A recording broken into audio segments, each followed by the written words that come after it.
నమస్తే, నేను Kavitha. Welcome to I Dream. రాసుల గురించి మాట్లాడుకుంటున్నాం. ప్రస్తుతం మనం మాట్లాడుకోబోయే రాశి మిథున రాశి. మిథున రాశికి సంబంధించి వివరాలు, విశిష్టత అందించడానికి మనతో పాటుగా ఉన్నారు గాడేపల్లి వీరభద్ర శర్మ గారు. శర్మ గారు, నమస్కారం. నమస్కారం అమ్మా. ఎలా ఉన్నారు మీరు? బాగున్నాను తల్లి. ఇప్పుడు మనం మిథున రాశి గురించి మాట్లాడుకుంటే మనకి తెలుగు రాశులు 12 ఉన్నాయి. అందులో మిథున రాశిని మాత్రమే దంపతుల రాశి అని ఎందుకు పిలుస్తారు? అమ్మా, ముందుగా మిథున రాశి గురించి మనం మాట్లాడుకున్నట్టయితే కనుక మిథున రాశిలో 3వ పాదం 4వ పాదం మృగశిర నక్షత్రాలు ఉంటాయమ్మా. అలాగే ఆరుద్ర నక్షత్రానికి సంబంధించి 1, 2, 3, 4 పాదాలు ఉంటాయి. అలాగే పునర్వసు నక్షత్రానికి సంబంధించి 1, 2, 3 పాదాలు ఉంటాయి. వీరందరూ కూడా మిథున రాశి జాతకులు. మిథునము అనగా దంపతులు అని అర్థం. మిథునము అనగానే దంపతులు అని అర్థం. అంటే కాంతి అంటే కనుక సూర్యుడు కాంతే, చంద్రుడు కాంతే, మనం వెలిగించే దీపం కూడా కాంతే. అలాగే సంస్కృతంలో మిథునం అంటే కనుక దంపతులు అని అర్థం. అలాగే రాశులలో వృశ్చికం అని చెప్పనేసి ఉంది. వృశ్చికం అంటే తేలు అని అర్థం. అలాగా అంటే ఆ యొక్క సింబల్ అనేటువంటిది ఆ రాశి మీద అలా ప్రచురించడం తరతరాల నుంచి వస్తున్నటువంటి సాంప్రదాయంగా ఉంది. అలా మిథునం అంటే దంపతులు అని అర్థం. ఆ దంపతులు మిథునానికి సంబంధించినటువంటి స్థితిలో వాళ్ళిద్దరూ కూడా సుఖ సంతోషాలతో దంపతులు ఉండాలనేటువంటిది ప్రమాణంగా అది ఆచరిస్తున్నటువంటి ఒక సాంప్రదాయం అన్నమాట. సో మిథున రాశి వాళ్ళు ఈ యొక్క మృగశిర నక్షత్రానికి సంబంధించి 3, 4 పాదాలు, ఆరుద్ర నక్షత్రం 4 పాదాలు, పునర్వసు నక్షత్రం 1, 2, 3 పాదాల రాశుల వాళ్ళు, ఆ నక్షత్రం వాళ్ళు ఈ యొక్క మిథున రాశిలో ఉంటారు. మిథున రాశికి అధిపతి బుధుడు. నవగ్రహాలలో బుధుడు అనేటువంటి ఆయన మిథున రాశికి అధిపతి. సాధారణంగా మిథున రాశిలో జన్మించినటువంటి వాళ్ళు వాక్చాతుర్యం చాలా బాగుంటుంది. వాళ్ళు చాలా మంచిగా మాట్లాడడం, వాళ్ళ యొక్క మాట తీరుతో దేనినైనా సరే ఆకర్షించుకోగలగడం, ఆ మాట తీరుతో ఏదైనా సరే సాధించగలగడం ఆ యొక్క మిథున రాశికి సంబంధించి బుధుడు అధిపతి కాబట్టి మంచిగా మాట్లాడే చాతుర్యం అంతా కూడా బుధుడు ప్రసాదిస్తాడు. అంటే ముందుగా ఒకళ్ళ స్నేహం పరుచుకోవాలనుకున్నా, వారు చేసేటువంటి వృత్తిలో వారు రాణించాలన్నా ముందుగా మాట్లాడడం రావాలి, మంచిగా మాట్లాడడం రావాలి. కమ్యూనికేషన్ స్కిల్స్ అంటాం మనం. అవును, ఆ కమ్యూనికేషన్ స్కిల్స్ ఇచ్చేటువంటిది బుధగ్రహం. అంటే వాడు ఒక వస్తువుని ఎక్కడి నుంచో పట్టుకొచ్చి ఆ వస్తువు మీద కొంత లాభం వేసుకుని ఆ వ్యాపారం బాగా లాభసాటిగా చేయాలంటే కనుక బుధగ్రహం బాగుండాలి. అంటే ఇప్పుడు మనం కూడా ఒక 4 ఉన్నారనుకోండి, వాళ్ళు మాట్లాడేటువంటి తీరును బట్టి మనం వాళ్ళని ఈ పనికి వీళ్ళని ఉపయోగించవచ్చు అని చెప్పేసి మనం కొంతమందిని నియమించుకోవడం జరుగుతుంది. అలాంటి వాళ్ళకి ఈ యొక్క వాక్చాతుర్యం చాలా బాగుంటుంది. బుధగ్రహం బాగున్నటువంటి వాళ్ళకి వాళ్ళ వ్యాపారాలు కూడా బాగా లాభసాటిగా చేస్తారు. వాళ్ళ యొక్క మాట తీరుతో దేనినైనా సరే సాధిస్తారు. కొంతమంది మాట్లాడితే సరిగ్గా అర్థం కాదు, కొంతమందికి నత్తి, కొంతమంది వాళ్ళు మాట్లాడితే కూడా మనకు సరిగ్గా కొన్ని మాటలు అర్థం కావు. అంటే జాతకంలో బుధగ్రహం అనేటువంటిది సరిగ్గా బాగుండకపోతే కనుక వారు ఆయా ఇబ్బందులు పడుతుంటారు. వారి మాట తీరుతోనే కొంతమంది శత్రువులను కూడా ఏర్పాటు చేసేసుకుంటుంటారు. బుధగ్రహం సరిగ్గా జాతకంలో బాగుండకపోతే, అదే బుధగ్రహం జాతకంలో బాగుందనుకోండి, ఇంకా వాళ్ళు అందరితో కలిసిపోతారు. మనం ఎంత పని ఉన్నా కానీ ఇప్పుడు కొన్ని పాటలు ఉంటాయి, చాలా మాధుర్యంగా ఉంటాయి, అవి వినే కొద్దీ వినాలనిపిస్తుంది. వాటికి కూడా అర్థం ఉంటుంది. అంటే ఏదో పాడేయడం కాదు, ఒకదానికొకటి ఒక సెంటెన్స్కి ఇంకో సెంటెన్స్ కలిపి అది మాట్లాడితే, అది కలిపితే ఒక మంచి పద్యం, మంచి పాట అవన్నీ ఏర్పడతాయి. ఇప్పుడు ఉదాహరణకి బమ్మెర పోతన్న గారు ఉన్నారు. ఆయన భాగవతం రచించారు, వీరభద్ర విజయం కూడా రచించారు. ఆయన రచించినటువంటి కావ్యాలలో భాగవతం అనేటువంటిది చాలా ప్రసిద్ధికెక్కింది. భాగవతంలో ఏ పద్యం మనం ముట్టుకున్నా, ఏ పద్యం మనం విన్నా సరే ఇంకా పరవశించిపోవడమే. అలా వైకుంఠపురంబులో నగరిలో నామూల సౌదంబుదాపల మందార వనాంతరామృత సరప్రాంతేందు కాంతోపలోత్పల పర్యంక రమా వినోదయగుణాపన్న ప్రసన్నుండు విహ్వల నాగేంద్రము పాహి పాహి అని గుయ్యాలించి సంరంభి అయ్యి. భాగవతంలో ఒకనొక పద్యం. అంటే భాగవతం గురించి ఎందుకు మాట్లాడుతున్నారు బుధగ్రహం గురించి అంటే కనుక బుధుడికి అధిష్టాన దేవత విష్ణుమూర్తి. జాతకంలో బుధగ్రహం సరిగ్గా బాగుండకపోతే కనుక ప్రతిరోజు కూడా భాగవతంలో ఏదో ఒక పద్యం వినడం, ఒక పద్యం చదవడం, విష్ణు సహస్రనామాలు వినడం, విష్ణు సహస్రనామాలు చదవడం, ఇలా చేయడం వల్ల బుధగ్రహం బాగా యోగిస్తుందండి. బుధగ్రహం యోగించాలి అంటే కనుక అధిష్టాన దేవతలు విష్ణుమూర్తే. బుధగ్రహానికి సంబంధించి ఒకానొక మంత్రం ఉంటుంది. ఓం ఉద్భుజ్య స్వాగ్నే ప్రతియా గృహేణమిష్టాభూర్తే సగం సృజేధామయంచ అనేటువంటి ఒక వేదమంత్రం ఉంది.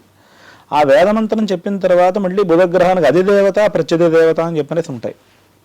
అందులో అధిదేవతగా విష్ణువుని, ప్రత్యధి దేవతగా నారాయణుణ్ణి చెప్పబడింది.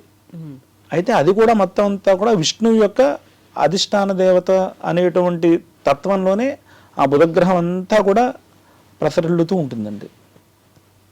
చూడండి, దేవతలు కూడా కొన్ని ఆపదలు వచ్చినప్పుడు కూడా ఆదుకోవడానికి విష్ణుమూర్తి వస్తుంటారు. అంటే ఆయన యథార్థానికి చెప్పాలంటే కనుక సృష్టి స్థితి లయలు, సృష్టి బ్రహ్మ, స్థితి అంతా కూడా విష్ణుమూర్తి, లయ అంతా కూడా పరమేశ్వరుడు. ఈ స్థితి అంటే ఇప్పుడు నడవాలి. ఇప్పుడు మనం టీ తాగాలి, కాఫీ తాగాలి, పాలు తాగాలి, మంచినీళ్ళు తాగాలంటే కనుక ఆ స్థితి అంతా కూడా ఇచ్చేటువంటిది మాతృస్వరూపంగా విష్ణుమూర్తే. అదంతా అలా ఇవ్వాలి అంటే జాతకంలో బుధుడు బాగుండాలి. అంటే మనం చేసే వ్యాపారం కలిసి రావాలంటే బుధగ్రహం బాగుండాలి. బుధగ్రహం బాగుండకపోతే వాడు ఎన్ని వ్యాపారాలు చేసినా ఆ వ్యాపారాల్లో వాడు నష్టమే చూస్తూ ఉంటాడు. వాడు అంటే వాడు 1000 రూపాయలు పెట్టి ఓ వ్యాపారం పెట్టాడు. ఆయనకి ఓ 1000 రూపాయలకి ఓ 50 100 కలిసి వస్తే అందం, ఆయన 900 వస్తే అంటే 100 రూపాయలు నష్టపోయాడు.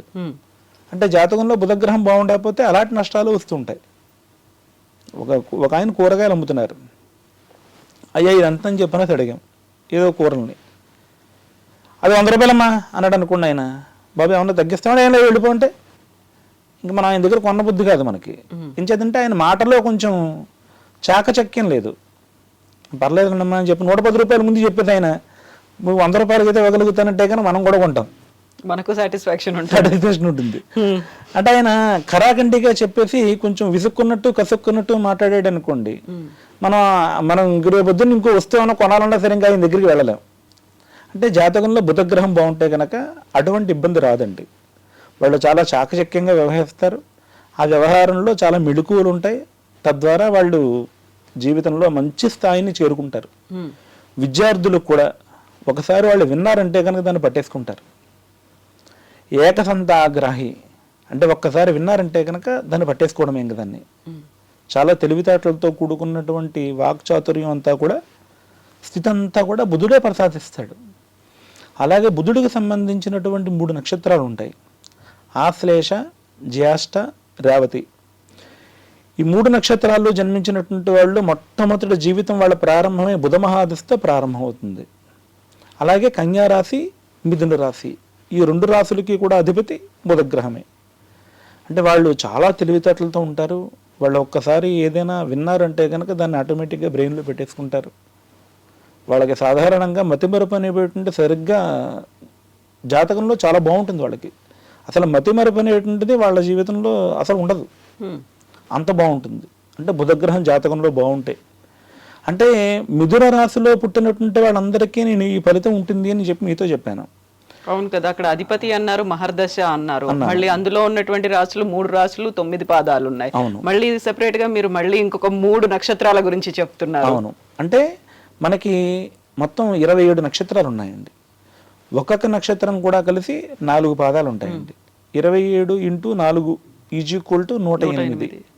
అంటే ఒక భగవంతుడి యొక్క అర్చన చేస్తే అష్టోత్తర శతనామావళి అని చెప్పి 108 నామాలతో పూజిస్తాం మనం. ఒక అయ్యప్ప స్వామిని 108 నామాలు, వినాయక స్వామి వారి 108 నామాలు, 109 నామాలు ఉండవు, 107 నామాలు ఉండవు, 108 ఉంటాయి. అంటే 108 ఎందుకు పెట్టారు అంటే కనుక 108 నామాలతో నువ్వు నీకు ఇష్టమైన భగవంతుడిని కానీ నువ్వు కొలిచి నువ్వు పూజ చేస్తే కనుక సృష్టిలో అందరూ కూడా బాగుండాలని చెప్పి నువ్వు పూజ చేసినట్టే అర్థం అని మనకి భగవంతుడు మనకి ఈ ప్రకారంగా 108 నామాలు పెట్టారండి. అంటే అశ్విని నక్షత్రం లాగా అయితే రేవతి నక్షత్రం వరకు 27 నక్షత్రాలు. 27 నక్షత్రాలకి 27 4 పాదాలు చొప్పున ఉంటాయి. 27 × 4 = 108. అంటే 108 నామాలతో మనం పూజ చేస్తే కనుక అశ్విని నక్షత్రం లాగా అయితే రేవతి నక్షత్రం వరకు పుట్టినటువంటి వాళ్ళు అందరూ కూడా బాగుండాలని నేను పూజించిన పరమాత్మని పూజించిన ఫలితం ఉంటుంది. నా ఒక్కడి కోసమే కాదు, నేను ఒక్కదాన్ని బాగుండాలి అనేది కాదు. కాదు మామూలుగా 108 ఇప్పుడు విష్ణు సహస్రనామంలో కూడా మన నక్షత్రం ఏంటో తెలుసు, ఆ పాదానికి తగ్గట్టుగా ఆ సహస్రనామంలో అది చదివితే సరిపోతుంది ఆ శ్లోకాన్ని అనే ఒక మాట చెప్తూ ఉంటారు కదా. అవునమ్మా. అంటే ప్రతిదీ కూడా అంతా అంటే విష్ణు సహస్రనామాలు అంతా చదవాలంటే ఒక 30 నిమిషాలు 40 నిమిషాలు కేటాయించుకోవాలి. బాగా వేగంగా చదివేటువంటి వాళ్ళు అయితే 20 నిమిషాలు చదవగలుగుతారు అనుకోండి. అంటే కొంచెం వినసొంపుగా కాస్తంత మనం చెప్పింది కూడా భగవంతుడికి అర్థం కావాలంటే కనీసం ఒక అరగంట కేటాయించుకోవాలి. అంటే అరగంట అక్కడ కూర్చుని కేటాయించలేనటువంటి వాళ్ళు కనీసం నీ నక్షత్రం నీ పాదంలో ఉన్నటువంటి స్థితిలో ఒక శ్లోకం చదివితే సరిపోతుందని విష్ణుమూర్తికి దగ్గర చేసే పద్ధతిని దాన్ని ఏర్పాటు చేసినటువంటి సంస్కృతి అండి ఇది. అంతే తప్ప అంటే ఆ ఒక్క శ్లోకం చదివితే అని కాదు. యథార్థంగా చెప్పాలంటే విష్ణు సహస్రనామం అంతా చదవాలి. ఇప్పుడు మిథునానికి సంబంధించి మీరు చెప్పారు మహర్దశ ఉంటుంది, అధిపతి ఉన్నారు అని. మహర్దశ బాలేదు, బుధ మహర్దశ బాలేదు. ఆ 3 నక్షత్రాల వాళ్ళు ఏం చేయాలి? ఇప్పుడు మిథున రాశిలో ఉన్నటువంటి ఈ 9 పాదాల వాళ్ళు ఏం చేయాలంటారు? అంటే సాధారణంగా జాతకంలో లగ్నం అనేటువంటిది చాలా ప్రధానం అండి. అంటే ఇప్పుడు మనం ఈ రాశిలో పుట్టాం, మిథున రాశిలో పుట్టాం. సో మిథున రాశి వాళ్ళందరికీ కూడా బుధగ్రహం బాగుండాలి. బుధగ్రహం సాధారణంగా బాగుంటుంది. అయితే బుధుడు అనేటువంటి ఆయన ఒక లగ్నంలో పుట్టిన తర్వాత కొన్ని స్థితిగతుల్లో ఉంటే సరిగ్గా ఆయన ఆ యొక్క ప్రకాశాన్ని ఇవ్వరు అని ప్రమాణం. ఉదాహరణకి ఒక లగ్నంలో పుట్టినటువంటి జాతకుడికి 4వ స్థానంలో బుధగ్రహం ఉంటే కనుక సరిగ్గా అనుకూలించదు అని అర్థం. అలాగే మీనరాశిలో ఉంటే బుధుడు, మీనరాశి కానీ మీన లగ్నంలో కానీ జన్మిస్తే కనుక బుధుడు సరిగ్గా అనుకూలించడం అని ప్రమాణం. అంటే మీన లగ్నం అనేటువంటిది బుధగ్రహానికి నీచ. అంటే ఈ యొక్క 12 రాశుల్లో 12 లగ్నాలు ఉన్నాయి మళ్ళీ వీటిలో. అంటే ఇప్పుడు ఉదాహరణకు రాశి ఉంది, ఆ రాశి కాకుండా ప్రతిరోజు కూడా మనకు జరిగేటువంటి యొక్క జీవిత చక్రంలో ఇప్పుడు ఉదాహరణకి ఇప్పుడు కర్కాటక లగ్నం నడుస్తుంది. అంటే కర్కాటక లగ్నం చంద్రుడికి చాలా మహోచ్చ, కుజుడికి నీచ. ఉదాహరణకి మీన రాశి వాళ్ళకి మీన లగ్నానికి మీన లగ్నంలో బుధుడు సంచరించినా సరే ఆయన నీచ అక్కడ మీనంలో సంచరించడం వల్ల. అంటే అది ఎందుకు నీచ అంటే కనుక దానికోసం మళ్ళీ మీకు విడిగా చెప్పాలి. అంటే ఆ యొక్క మీన లగ్నానికి ఎందుకు ఆయన అక్కడ ఉన్నారు అంటే కనుక దానికోసం ఇంచుమించుగా మనకు గంటన్నర పట్టేస్తుంది. అంటే దాని గురించి మొత్తం అంతా విధానం అంతా చెప్పాలి కాబట్టి. సో 4వ స్థానంలో బుధుడు ఉంటే కనుక సరిగ్గా అంత ప్రకాశవంతంగా ఉండడు. అలాగే మీన రాశిలో కానీ మీన లగ్నంలో కానీ జన్మించినటువంటి వాళ్ళకి సరిగ్గా బుధుడు అంత అనుకూలంగా ఉండడం అనేటువంటిది ప్రమాణం. ఒకవేళ బాలేదు అనుకోండి, బుధుడిది మహర్దశ కావచ్చు, అధిపతిగా కూడా ఆయన అనుగ్రహాలు బాలేవు అనుకుంటే ఏం చేయాలి? బాగుండాలి అంటే కనుక మేనమామని బాగా ఆదరించడం, మేనమామతో విసుక్కోకుండా ఉండడం, మేనమామ గారిని కూడా తండ్రితో సమానంగా ఆయన్ని కూడా ఆదరించడం, ఆయనకి నమస్కారం చేయడం చేస్తే మేనమామతో చాలా దగ్గరగా ఉంటే బుధగ్రహం బాగా యోగిస్తుంది. బావ అనేటువంటి వరుస అయినటువంటి వాళ్ళు అంటే ఉదాహరణకి మా అమ్మగారి యొక్క అన్నయ్య గారి యొక్క అబ్బాయిలు ఉంటే కనుక నేను వాళ్ళతో బాగా స్నేహంగా ఉండడం వల్ల వాళ్ళ మీద ఎటువంటి శత్రుత్వం లేకుండా వాళ్ళతో చాలా స్నేహంగా ఉంటే కనుక బుధగ్రహం బాగా యోగిస్తుంది. విష్ణుమూర్తిని బాగా ఆరాధన చేస్తే కనుక బుధగ్రహం బాగా యోగిస్తుంది. తులసి దళాలతో విష్ణుమూర్తి యొక్క ఆరాధన చేయడం, తులసి దళాలు విష్ణు సహస్రనామయుక్తంగా చదివి ఆయన పాదాల దగ్గర పెట్టడం చేస్తే కనుక బుధగ్రహం బాగా యోగిస్తుంది. అంటే జాతకంలో చాలా ఇబ్బంది జరిగేటువంటి పరిస్థితి ఏదైనా బుధుడు ఇవ్వాల్సిన పరిస్థితి ఉంటే కనుక ఇవి చేయడం ద్వారా బుధగ్రహం బాగా యోగిస్తుంది. సో ఇవే రెమెడీస్, ఇంకింతకు మించి చేయాల్సిన అవసరం లేదు. అంటే చేయాలంటే జాతకరీత్యా బుధుడు బాగుండకపోతే కనుక విష్ణుమూర్తి అభిషేకం చేయించవచ్చు చక్కగా పాలతో, లక్ష్మీనారాయణ స్వామి వారికి అభిషేకం చేయొచ్చు. జాతకంలో బుధుడు మరీ నీచబట్టేస్తే కనుక బుధగ్రహానికి జపం 17,000 సంఖ్య జపం చేయించడం, 1700 తర్పణాలు చేయించడం, 170 సార్లు ఆ బుధగ్రహానికి హోమం చేయించడం అనేటువంటిది ప్రమాణంగా ఉంది. పెసలు దానం ఇవ్వాలి. పెసల్ని దానం ఇస్తే కనుక బుధగ్రహం బాగా అనుకూలిస్తుంది. గ్రీన్ అంటే బుధగ్రహానికి సింబల్గా చూస్తారు కాబట్టి ఆ పెసలు అనేటువంటి బుధుడికి సంబంధించినటువంటి స్థితి. నమస్కారం శర్మ గారు. రమేశ్వర.